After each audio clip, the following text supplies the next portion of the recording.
Yo guys, Julian here. Today I'm gonna show you a quick tip on how to build your own kicks by layering.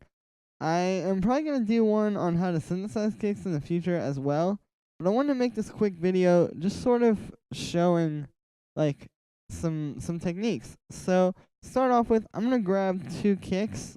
You can use really as many layers as you want, but I tend to just start with a low one and a high one and then go from there. So I have the Cashmere Sounds of Cashmere Volume 2 sample pack, which if you don't already have it, I recommend very highly.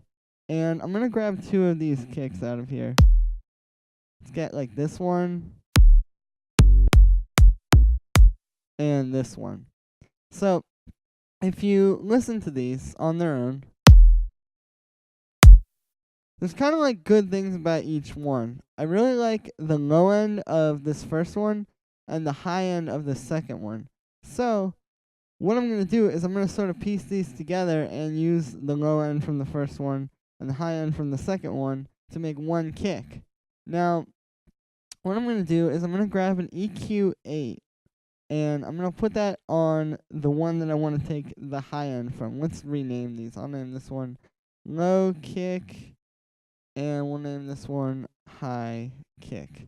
So on the high kick, we're going to do like a high pass with this one, the ×4 sharper curve one, at like right around like 80 hertz or so. I'll listen to it on its own. Cool. I'm clipping a little, so I'm going to turn both of these down, -6. But okay, so now you can hear we just have the high end from that one. So as you can imagine, we're going to do the opposite on the low one.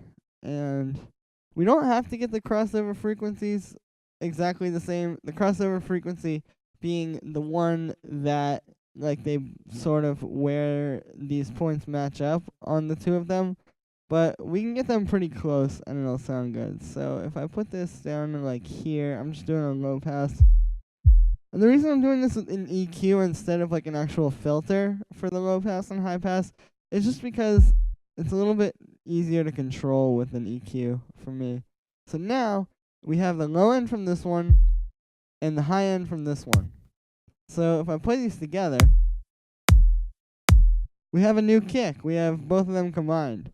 Now, after you get this kind of basic part out of the way, there's a few things that you need to do, or a few things that you can do to sort of shape the sound. So I'm going to go ahead and group these together. You could start putting effects on. Some people like to compress them together. I try to avoid doing that. You can put like drum bus on both of these on this group together and do stuff with that. Like put the crunch on or whatever it is that you may want to do.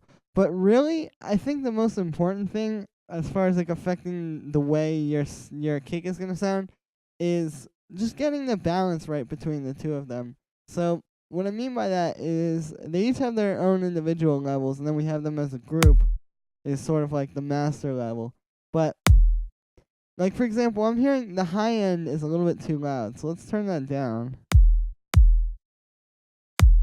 And you can kind of really shape what kind of kick you have this way because, you know, as you can imagine, you're just turning down the high end or the low end or whatever, but it gives you sort of a lot of tweakability. So I wanted to show you guys how to do this and just sort of show how simple it is because I think it gets sort of overblown like doing this online. And I wanted to, just sort of explain this a little bit in a quick little video that you can watch and get some information. So anyway, I'm going to end this here before I ramble on for too long.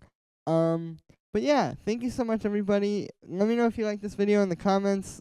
Give this video a thumbs up, subscribe, share it, all that kind of stuff. Check out my sample packs, and I will see you guys again tomorrow.